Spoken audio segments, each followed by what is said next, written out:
You're listening to the Mississippi Outdoors Podcast. I'm your host, Matt Wyatt. Question: how long can a turtle live in Mississippi? A box turtle. Do you know the answer? How does a turtle find water when his head is an inch off the ground? How does he see it? Well, you may not know that, but we've got answers today with Will Selman, professor of biology from Millsaps, here on the show. This episode of the Mississippi Outdoors Podcast is brought to you by the Foundation for Mississippi Wildlife, Fisheries, and Parks. You're listening to the Mississippi Outdoors Podcast, and I'm your host, Matt Wyatt. Today, we are talking turtles, frogs, other things like that with Will Selman, professor of biology at Millsaps. Will, welcome to the show. Glad to be here. I was flipping through this latest edition of the Mississippi Outdoors magazine here, and right in the middle, there's this great article about box turtles hidden in plain sight.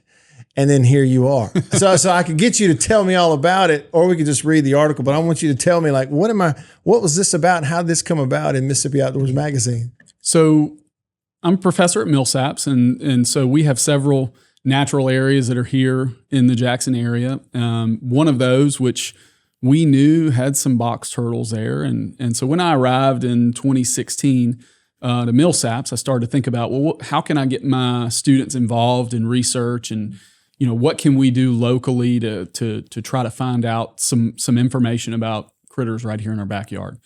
So we started out looking for box turtles at a natural area, and then we kind of progressed into the later part of the summer, and we couldn't find any. So we were like, "What's going on? Did they move somewhere? Are they still here and just completely hidden?" So in the spring of 2017, we attached 10 radio transmitters on box turtles, and we started tracking them around. And we currently have 8 of those original 10 that are still with us. One, the radio transmitter lost its battery power along the way, and then another one was a mortality. So, but what we initially found was that they don't go somewhere else. They actually stay in the same areas where we were finding them. It's just that later on in the summer, they start to warm, the temperature starts to get warmer. So they seek kind of cooler sort of micro habitats. They bury themselves underneath some leaves. They tuck themselves underneath logs. We even found one actually in a hollow log. Really? We were tracking them along the way, and we were like, "Where is this thing?" And we kind of looked and kind of got down, and the thing was probably 3 feet inside of a hollow log.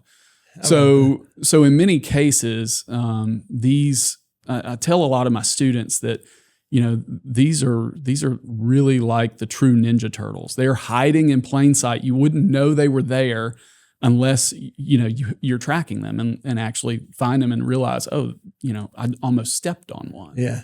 Just the other day, we were out and tracking and moving all around, and we had walked all around this thing, for probably 20 minutes, and it was Couldn't there. Couldn't see it until we just really keyed in on its exact location. So a box turtle like that you're next to, you can't see it. The camouflage, how do they go about camouflaging themselves? Just natural, and they know where to be, or they adapt? How does that work? A lot of the spots where we find them have a lot of what we call herbaceous understory. So things like Virginia creeper, poison ivy that might be 8 or 10 inches off the ground. So they're hidden up underneath this 8 or 10 inch layer of Virginia creeper and poison ivy. So it's oftentimes a little difficult to even know that they're there. How about that? Yep. So it's a little bit of just trusting your equipment and going, okay, the signal's here. Okay, we're getting closer, and eventually just kind of pinpointing where they are. Okay, and so for a novice like me who, in terms of even identifying, a turtle here, there, different types, I wouldn't know. That's when I hear, okay, I've had a pet turtle, or so-and-so's got a pet turtle, or they found a turtle in the yard and put it in a box. That's the kind of turtle we're talking about for the most part. It depends, right? So Mississippi, I would say, is blessed to have one of the highest diversities of turtles in the United States. So, for example, the Fleurs Bluff State Park has 12 species of turtles. the river and the swamps and sloughs and of course the box turtles mixed in there. And some states like West Virginia, I think only has 11. An entire state has fewer turtles than the Fleurs Bluff and the Pearl River together, which is, maybe a couple hundred acres. So we're right in the center of what I would call a turtle biodiversity hotspot. So when we think about where, a lot of diversity is located, and when I talk about diversity, we're talking about the total number of critters that are there. We might use species richness as well. The total number of critters that are in an area is really high for this area. How about that? Okay, and as a professor at Millsaps of biology, why study this? So one of the things that this does is it's both a teaching and a research project. It's nearby, so that, Millsaps only has undergrads. So I don't have graduate students that I can send off to the Four Winds to go study in the Mississippi Delta or down on the coast. During the school year, we've got to stay kind of close to home. So having a nearby location is always great.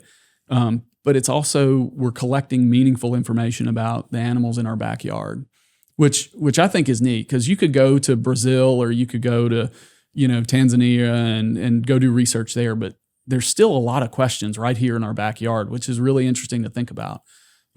So sort of the nearby, the teaching aspect or the research aspect, and then it's also teaching.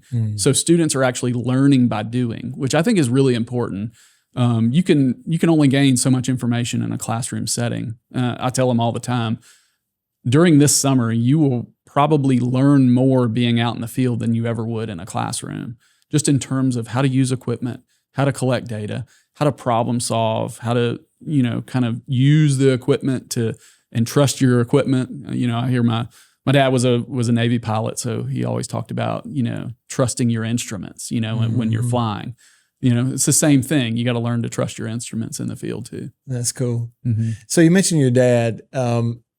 Where does this go back for you? Your interest in sort of the outdoors and in wildlife, that was sort of the genesis for you that started you on this path that, winds you up here. Where did it all start for you? Yeah. So, really, I can remember my dad was stationed in Oceana and right outside of Virginia Beach. I can remember going out in the woods in the winter, and walking up on some snakes out there. And I can remember, going squirrel hunting really early at a young age, and turkey hunting and deer hunting. And my dad was always kind of, oh, this is this type of tree, or, oh, this is this type of bird call, or something like that. So just sort of developing a natural curiosity, like being outside. So as a scientist, I think one of the great things is that can you ask a good question, right? And so when you have some things under your belt in terms of, oh, I've been here, I kind of know this area, I know that sound. You start to see patterns. Well, why does this animal just occur in this area versus not in another area? So I think you can start to ask questions then about, well, why is that, right? And you can start to get some really neat information just based on asking good questions, based on experience and observations. Yeah. So what brought you to Mississippi? So I grew up in Meridian. So my dad, we moved from Virginia to Meridian. He was stationed at Naval Air Station Meridian. And so, spent my formative years out in the woods and primarily in Clark County, just south of Meridian. And in our backyard, our backyard backed up to woods. So I would be stomping around the woods, and my buddies and I would be building forts. And so that kind of initially brought me to Mississippi, and then, went to Millsaps as an undergrad, went to Southern Miss as a grad student, and then spent 6.5 years in Louisiana working with Louisiana Department of Wildlife and Fisheries. Okay. And you mentioned a minute ago something that resonated with me. You said, learning by doing. And I thought about your background in baseball, which if you play a sport, you sort of have to learn by doing. That's part of it. There's a classroom and a study aspect, but the learning by doing. So I'm wondering if that sort of benefits you as a teacher of having played sports, you played baseball, where you learn by doing, obviously. Yeah, and I think part of that is just there. I can only tell somebody so much how to, what this animal looks like until you actually hold on to it and see it. Yeah. Or just like telling somebody, okay, this is the way you need to sort of do a wind up to throw a strike. There is a lot of teaching that is sort of connected to sort of learning the game and also, well, let's take that in a different direction and go try it in another arena. Sure. All right. So back to the box turtle. Sure. I'm going to throw some more novice questions. All right. The difference in a turtle and a tortoise. All right. So educate. I know I'm supposed to know that, but educate me on that. All right. So all tortoises are turtles, but not all turtles are tortoises. Okay. All right. And tortoises are primarily land turtles. Okay. And they're, have kind of club-like feet. We only have one tortoise species in Mississippi, and that's a gopher tortoise. So they occur in South Mississippi. Okay. In sort of the deep sands. They dig really long, extensive tunnels in the longleaf pine forest of South Mississippi.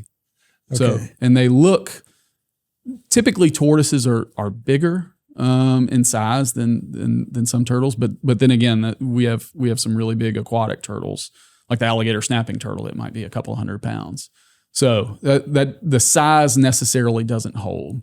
Okay. When we're talking about turtles and tortoises. Okay. So all but one species native to Mississippi can survive in a water and is around water and is okay with water. For the most part. Yep.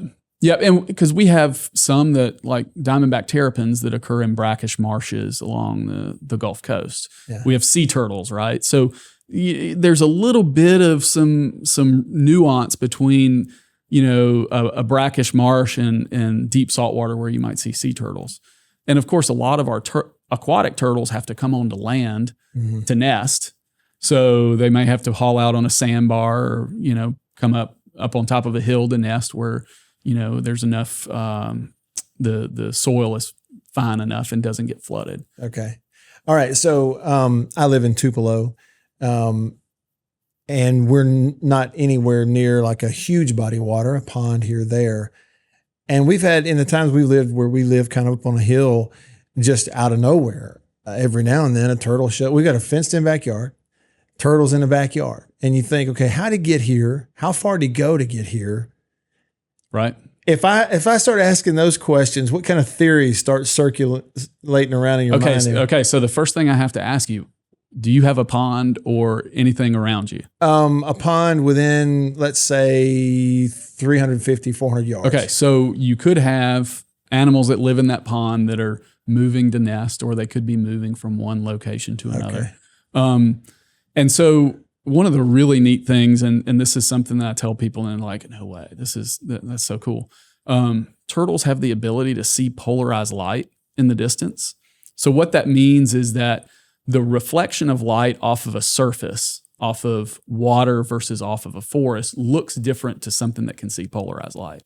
So one of the first things, if you were to dig a pond, one of the first things that will end up being there are turtles, because they can see that there is water off in the distance and they can go to that water. And they're not actually seeing the water, they're seeing the light reflecting off of it. Yes. So we don't have that ability, so that's really neat to kind of think about.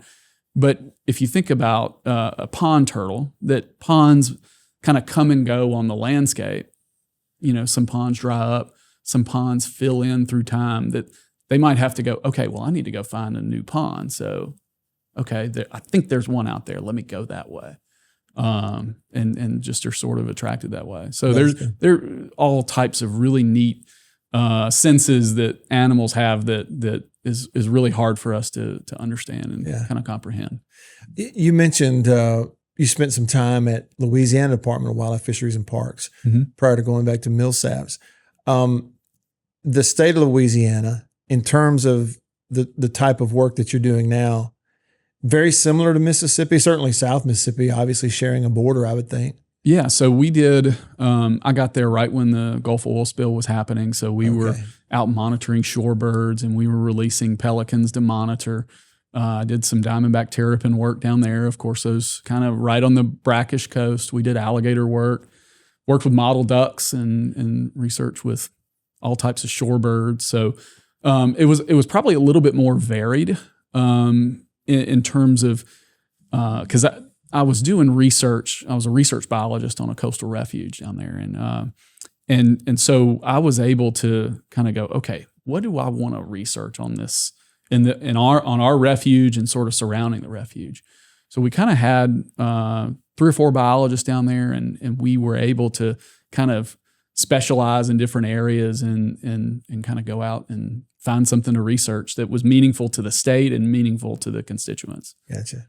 Mm-hmm. And from there back to Millsaps, like how did that occur? Phone just rang one day? Or? Yeah. Well, I mean, one of the things that at the time when I was with Louisiana, I was working with some graduate students on some of their research projects, and I was getting a lot of, personal fulfillment of seeing students sort of grow and be able to achieve great things. And I was like, that I really enjoy what I'm doing, but I really enjoy working with students too. And so that's when I started to think, okay, well, at the time I had a 4-year-old and a 1-year-old, and we were kind of a little ways away from our families too. So we started to think, well, maybe we ought to think about getting a little bit closer to home. And so this position came open at Millsaps. And so I'm able to sort of, I tell everybody I'm a wildlife biologist that gets to teach. So, and sort of use my experiences from Louisiana and from my graduate work to sort of take into the classroom where students can kind of understand it through my experiences, hopefully. Why, your field of expertise, these kinds of things, why are they important? So this is one thing that's really interesting, and I'm kind of a little bit of the naturalist on our neighborhood HOA thing, and so I'll give you just one example. So copperheads, a lot of people talk about, well, they're venomous snakes. The only good snake is a dead snake type thing, right? But every animal, every plant, every bacterium has a place sort of on our planet. And every one of them I kind of think of as a puzzle piece. And when you start saying, okay, this animal is extinct, let's pull that puzzle piece away, you don't necessarily know what effect it's going to have on the surrounding pieces. Mm-hmm. But back to the copperhead, the neat thing about the copperhead is that they make these really unique venoms, and the chemical compounds that are in their venoms are really difficult to synthesize. They're really complex biomolecules. One of those, contortrostatin, is being used for the treatment of breast cancer. So when we start to think about the complexities in the natural world, we're not just talking about the organisms, we're talking about the molecules that could potentially be used to help us. Mm. So that's another reason that I tell people, like, we don't necessarily need to just think of these things as animals. We need to think of them as sort of biomolecule warehouses and sort of libraries of information that we don't really know what could be. Like there's a species we've been doing research on in Tishomingo County, green salamanders. And they use their skin secretions to kind of rub on the females to rub on the eggs to prevent fungal infections. So might we be able to learn something about the biomolecules that the green salamander is producing to maybe have a new antifungal or antibacterial drug that might be helpful for any number of sort of medical uses? That's really cool to kind of hear you answer that. Again, that broad question of why is this important? And as you were answering it, sort of from a scientific perspective, I was thinking about that. I don't even know who the quote belongs to, and maybe it's anonymous, but I think it said, what we know is a drop. What we don't know is an ocean. Mm-hmm. Okay. And here we are in our lives on this earth and on, creation for a short amount of time, relatively.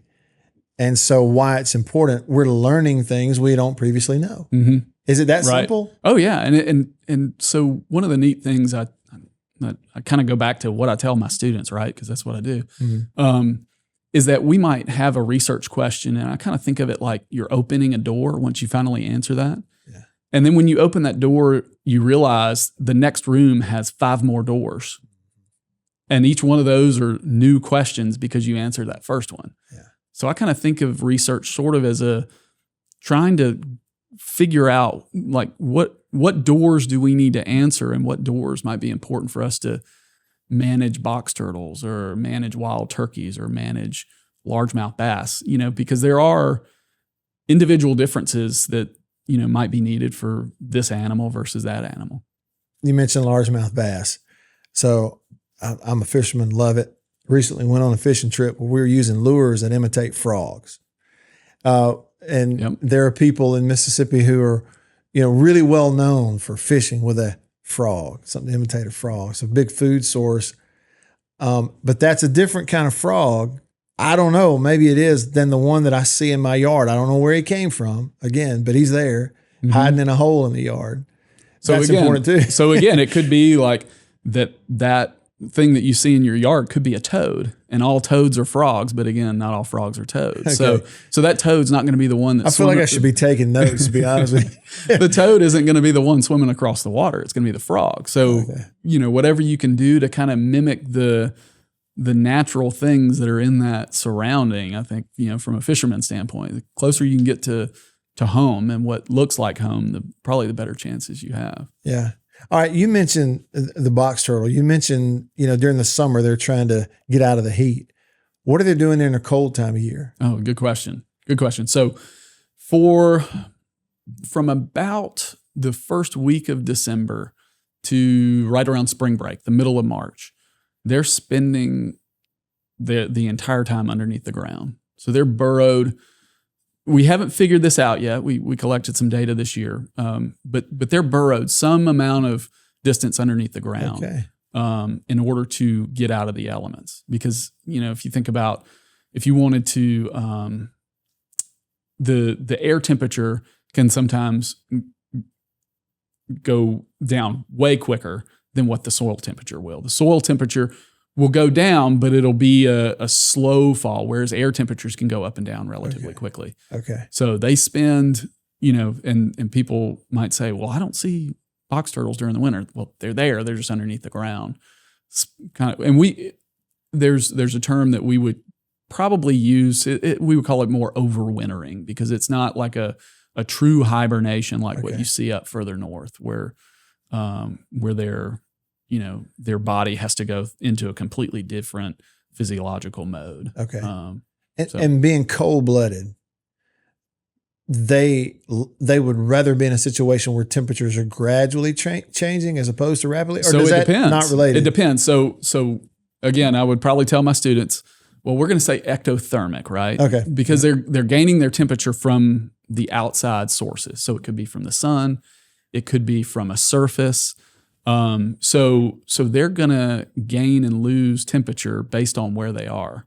And they can, what we found with our studies is that during the spring and the fall, their body temperatures are going to be warmer than sort of the ambient shade temperature. Okay.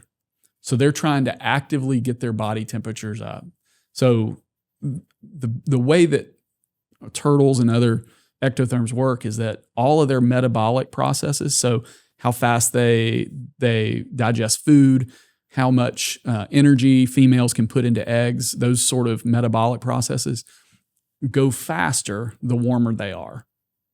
So if I can raise my temperature a little bit warmer in the spring, I can, if I'm a male box turtle, I can move around quicker and find more mates, right? Right. Whereas when it gets toward the summer, that their body temperatures are almost the same as the shade. So they're not trying to get much warmer than what the shade temperatures are. Okay. But they're never the hottest that they can be. They're never as warm as, like, let's say, like the sunniest spot on the ground. You know? Okay. So, which explains that pond 300 yards from my house, why they get out there at certain times, especially in the spring, and they sit out on the bank where the sun's beating the bank and they warm up. Perfect. That's why they're there. Perfect example. Yep. So they're getting their body temperature warm. It's, we might think that they're just getting a suntan, but they're doing all types of things, like from being able to metabolize more food. If if you can metabolize more food, you can grow quicker. And especially for a real little turtle that's in a lake, you're trying to grow as quickly as possible because you're the chicken nugget of the lake for everything that's in there, whether it's an heron or a bass or whatever. I was going to ask you that. Predators, like the in terms of just, turtles broad in the state of Mississippi, they're predators. Right. What are they? So if we're talking about aquatic turtles, we're talking about anything from, larger turtles like alligator snapping turtles. We're talking wading birds, so great blue herons, great egrets. They'll eat turtles. Snakes, so like cottonmouths, water snakes will eat turtles. All types of fish will eat turtles. So again, they're food for lots of things. But one of the neat things about turtles is that once they get to adult size, they're not really food for anything. So the real critical phase for them to get through is that really early juvenile stage, because nests are getting eaten like crazy by raccoons and armadillos and foxes and wild hogs. And then you have the little ones that are getting eaten by everything. So the adults are kind of the ones that made it through the gauntlet of all of that and are kind of the survivors. Okay. My wife has a real soft spot in her heart for turtles crossing a road. She will, in a heartbeat, in traffic, on the trace, at night, doesn't matter. She'll pull over and help that turtle across the road. So 2 questions. 1, should she be doing that? 2, is there such thing as like a turtle season where they move more and we see them crossing the road more? Warmer time of year? Okay. All right. So should you do it? The first question, if it's safe. That's my first, thing that I tell all my students. If it's safe, don't get out of the car on a 4-lane highway on the interstate. I don't recommend trying to do that just for your own safety. So let's just get the safety part out of the way. To your second point, is there a season where they move more? Absolutely. Okay. So box turtles, for example, you see a lot of movement, and we're seeing a lot of movement coming right out of the overwintering period. So really early in the spring into the first part of the summer, especially after rains. Box turtles tend to move a lot after rain. Why is that? It's just a little bit cooler environment. There's a little bit more water available. It's not as harsh for them to move. So a lot of our amphibians will move after big rains, especially frogs, salamanders, things like that. Okay. So yes, there are some seasons, and in the fall too, when it kind of cools off a little bit, and they're trying to maybe find where they need to be for the winter, they'll move a little bit more. Yeah. How about that? So, but if you are moving a turtle, always put it on the side of the road where it's facing. Okay. A lot of people think, I need to move this turtle to a safer place. Well, one of the things is that turtle may have been there even before that road was created. Because some of these box turtles can live probably as long, if not longer, than humans. So really? Yeah. So one of the things is that and from our studies, they also have a really distinct home range. So they know their neighborhood and where they are. So if you were to take a box turtle and move it 10 miles down the road, it'd be like plopping you or me out in the middle of New Mexico and saying, figure it out. So move it on the other side of the road. Even if it might seem like it's not a great spot, just point it in the direction that it was going. And let him continue. Yep. Back to the age. You said there are some box turtles that can outlive a human. So life expectancy, what's average, what's long? What are we talking about? I think average life expectancy, we're probably talking 40 to 60 years. A 60-year-old box turtle. How okay. But they're not going to be huge. So they get to maturity and they kind of their growth starts to level out. So you don't really get, the biggest ones aren't necessarily the oldest ones. Okay. So they get to reproductive maturity and then they kind of slowly grow. And we're talking about like maybe a millimeter or 2. Okay. But yeah, there was a recent article, a little note that I read in a journal. It had a picture of a bottom of a box turtle. I think it was in Virginia or West Virginia. And it had somebody's initials and it said 21. So this is like, presumably it was 1921 and this box turtle was reported, I think this was like in 2020, 2021. So if that's the case, we're talking about a 100-year-old animal. Wow. Mm-hmm. That's fascinating. But it's probably unusual for them to live that long. But 60 years would not be unusual. I don't think so. I don't think so. So again, Tupelo, Mississippi. I could go to East Tupelo right now, Mud Creek, which runs about less than half a mile from where Elvis Presley grew up. I know exactly where it is. And it's possible I could find or see a turtle that Elvis played with as a child. Yeah, it's possible. It's possible. It's possible. I had no idea. Yep. I had no idea they lived that long. Yeah. But kind of to that earlier point, they've kind of made it through the gauntlet of those early stages. So the idea is that they live a really long time afterwards. Yeah. With the idea that maybe 1 or 2 of their offspring will make it to adulthood. Wow. Right. So they may have 40, 50 reproductive years that they can lay eggs and hopefully a handful of those, hatch and, a handful of those young ones make it. Knowing that would give me and does give me and would others a different appreciation for that box turtle that's walking through their backyard or, the one you see crossing the road, like a different appreciation for what has had to happen for it to be there. So I live in suburban Madison County and of course, as a biologist and scientist, I like to record the things that are in my backyard. And I was looking, so I've marked several turtles in my yard. And I was looking back through my records. I found 2 box turtles within the last month in my yard. And I went back and it was the same exact month, like 3 years ago, that I found them. Wow. And another neat thing is like, I found another probably 3-incher in my yard. So a really young one. So they're actively reproducing. It's not just a really old population of grandmas and grandpas that are in our neighborhood. It's at least a reproducing one. So were you into turtles as a kid? Did you ever have a pet turtle? I did have some pet turtles. Yeah, I did. And typically I would hold on to them for a little while. My mom was very gracious and, allowed me to have a tank in the house. And then usually we'd let them go. But yeah, we had turtles in our backyard and snakes in the backyard. So always some critters to wrangle or show the neighborhood kids. I still like to do that around the house too. If there's some kids that are around and I see something cool, I like to show them. That's really cool. I joked with Chip before you came. I said, I'm also going to ask, okay, so hypothetically, we have a tortoise and let's say we have a rabbit or a hare. Is there in reality any scenario where the tortoise could outrace the hare? It would have to be a warm time of year. Yeah, so I think we're talking, in a foot race now, right? But some turtles can be surprisingly fast. Yeah. I've seen smooth softshell turtles on a sandbar, and I mean they run down to the river, and they make a noise when they take off too. Yeah. And they can really scoot.